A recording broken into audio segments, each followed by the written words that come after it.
వర్షాలు సమృద్ధిగా కురవాలని, పంటలు బాగా పండాలని, పశు సంపద బాగుండాలని, ప్రజలు క్షేమంగా ఉండాలని కోరుకుంటూ రుద్రంగి మండలంలోని రూప్లా నాయక్ తాండా, జ్యోతి తాండాలో గిరిజనుల ఆరాధ్య పండుగైన శీత్ల భవానీ పండుగ వేడుకలను మంగళవారం ఘనంగా నిర్వహించారు. గ్రామంలోని ఆవుల మందను పూజించి అడవిలో వదిలిపెట్టిన అనంతరం గ్రామంలోని గిరిజన మహిళలు, యువతులు నైవేద్యాలను డప్పు వాయిద్యాల మధ్య నృత్యాలు చేస్తూ ఊరేగింపుగా ఆలయాల వద్దకు తీసుకెళ్లి ప్రత్యేక పూజలు నిర్వహించారు. ప్రతి ఏడాది వర్షాకాలం ప్రారంభమయ్యే దశలో ఈ శీత్ల పండుగ జరుపుకోవటం ఆనవాయితీగా వస్తుందని అన్నారు. ఈ సందర్భంగా రిటైర్డ్ ఏడీఈ లక్ష్మణ్ నాయక్ గిరిజన ప్రజలందరికీ శీత్ల భవానీ పండుగ శుభాకాంక్షలు తెలిపారు. ఈ కార్యక్రమంలో సర్పంచ్ భూక్య జవహర్లాల్ నాయక్, ఉప సర్పంచ్ తిరుపతి నాయక్, రిటైర్డ్ ఏడీఈ లక్ష్మణ్ నాయక్, పూజారి నారాయణ నాయక్, అంబర్ సింగ్ నాయక్, తిరుపతి తాండా పెద్ద మనుషులు, యువకులు, మహిళలు పాల్గొన్నారు.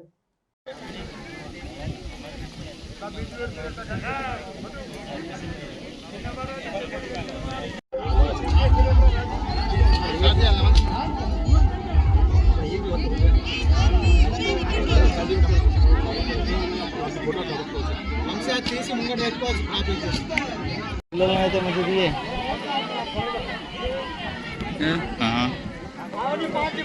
పేపర్లు వస్తాయి.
సేన రామ్ రామ్.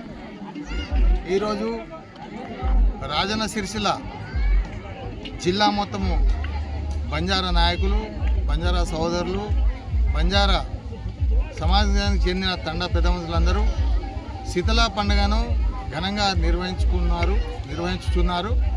గత 5 years క్రితము ఒక వాయిస్తో అందరం ఒకటే రోజు ఒక పండుగ చేసుకుంటే మనకు కూడా అందరికి మంచిగా ఉంటుందని చెప్పేసి ఈ వారాల కొద్దీ చేసే పండుగను జిల్లా మొత్తము ఏకతాటిపై వచ్చి మంగళవారం ఈ నెలలో జూలై నెలలో 2వ మంగళవారం కానీ 1st మంగళవారం అని చెప్పేసి నిర్ణయం చేయడం జరిగింది.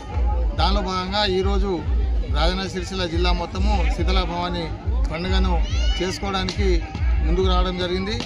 ఈ పండుగ ద్వారా పంటలు పండాలని, ఆవులు, పశువులు, మేకలు అన్నీ సస్యశ్యామలంగా ఉండాలని, వర్షం బాగా పడాలని, అందరికీ ఆయురారోగ్యాలు ఇవ్వాలని ఈ 7 దేవతలను ఒక పీట మీద కూర్చోబెట్టి మా పూర్వీకులు సేవాలాల్ మహారాజ్ గారి ఆశీస్సులతో మాకు ఈ భూమి పుట్టినప్పటి నుంచి ఈ సాంప్రదాయం కొనసాగుతున్నది. శీతల పండుగను, తీజ్ పండుగను ఘనంగా నిర్వహించుకోవడం మా జాతి యొక్క ఆచారం. ప్రపంచంలో ఏ జాతికి ఒక భాష లేదు. ఒక ఓన్లీ ఏకైక లంబాడి ఈ బంజారా అంటే ఈ సుగాలి, ఈ మత్రాలని రకరకాల ఏరియాను బట్టి ఈ లంబాడి ఈ బంజారాను విభజించి కొంతమంది పాలకులు రకరకాల పేరు పెట్టి ఒక 33 జాతులతోటి పిలువబడుతున్నారు. అందులో భాగంగా తెలంగాణలో బంజారా, లంబాడ అని పిలుస్తూ ఉంటారు. మరి ఈ జాతికి సంబంధించిన ఒకటే భాష, ఒకటే. ఇప్పుడు వేషాలంటే రాను రాను కాలానుగుణంగా కొంత వేషం మార్చుకుంటారు, కానీ భాష ఒకటే.